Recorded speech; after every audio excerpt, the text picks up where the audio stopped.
देखो, किताबी ज्ञान देने वाले तो हमेशा से बहुत रहे। विवेकानंद अनूठे हैं। कम तुमने साधु संत सन्यासी देखे होंगे जो इतने सुगठित सुडौल शरीर के हों जितने विवेकानंद थे।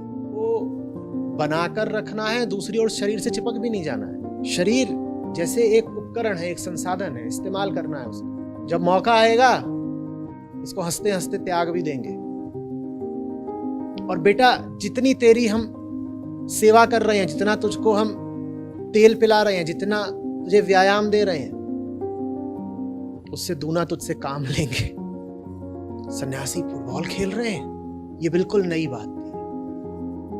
नहीं तो बूढ़े भारत की बूढ़ी मान्यता तो ये रही थी कि सन्यासी अगर लोगों को खेलते हुए देखें तो कहें आज ये खेल रहे हैं, कल काल इनके साथ खेलेगा। बच्चा, सन्यासी का, साधु का, संत का, फकीर का अर्थ ही यही निकाला जाता था कि खुद भी मरा हुआ होगा और बातें भी वो सब मरने वाली ही कर रहा होगा।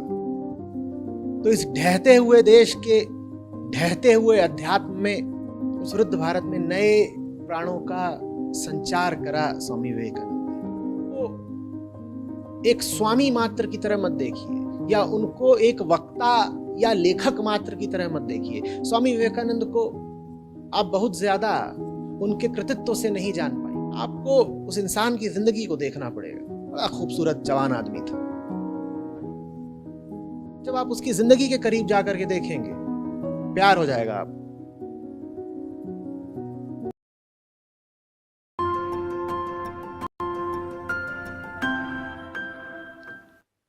देखो, किताबी ज्ञान देने वाले तो हमेशा से बहुत रहे हैं। स्वामी विवेकानंद अनूठे हैं उस आदर्श से जो उन्होंने जी कर प्रस्तुत किया। बहुत कम तुमने साधु संत सन्यासी देखे होंगे जो इतने सुगठित सुडौल शरीर के हों जितने विवेकानंद थे। खेल की, कसरत की उनकी दिनचर्या में बंधी हुई जगह थी।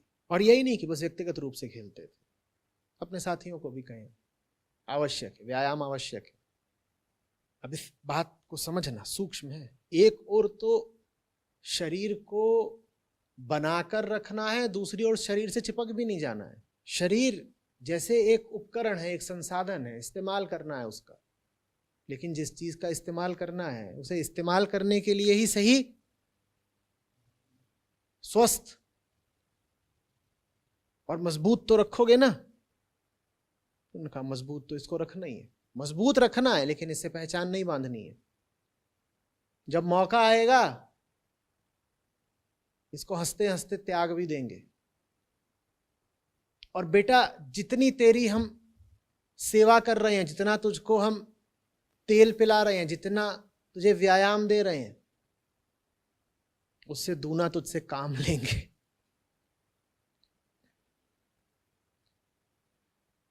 तो देह ये मत सोचना कि मैं तेरा सत्कार भर ही कर रहा हूं। देह की सेवा बिल्कुल करेंगे, उसे अच्छा भोजन देंगे, मांसपेशियों को ताकत से भरपूर रखेंगे, और ये सब करके फिर देह से काम वसूलेंगे। भाई, देह काम वसूलने के लिए है। देह चमकाकर रुई में सुरक्षित सजाने के लिए थोड़े ही है।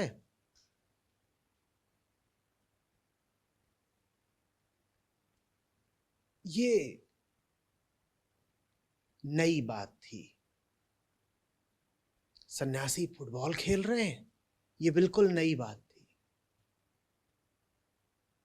नहीं तो बूढ़े भारत की बूढ़ी मान्यता तो ये रही थी कि सन्यासी अगर लोगों को खेलते हुए देखें तो कहें आज ये खेल रहे हैं, कल काल इनके साथ खेलेगा। बच्चा,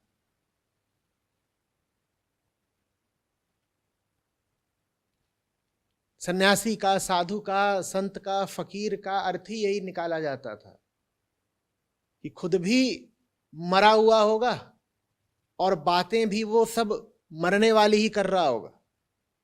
जीवन से उसका कोई लेना देना ही नहीं होगा। 150 तरह की उसको बीमारियां होंगी, सहारा देकर के उसको उठाना पड़ता होगा, बैठाना सहारा देके नहीं पड़ता होगा। बैठ तो वो हर 2 मिनट में अपने आप जाता होगा, जब नहीं बैठना चाहता होगा तब ढह जाता होगा।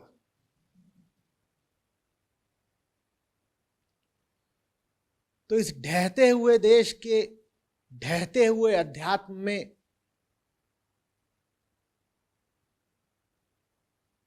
स्वामी विवेकानंद ने एक ताकत भर दी। Strength is life, weakness is death. सुनने में साधारण सी बात है, पर बहुत बहुत कीमती और बहुत प्रासंगिक बात है, क्योंकि बहुत पुराना है भारत। इतना पुराना होता गया, वृद्ध ही हो गया, जर्जर ही हो गया, ताकत को, स्ट्रेंथ को बिल्कुल भूल ही गया। उस वृद्ध भारत में नए प्राणों का संचार करा स्वामी विवेकानंद ने।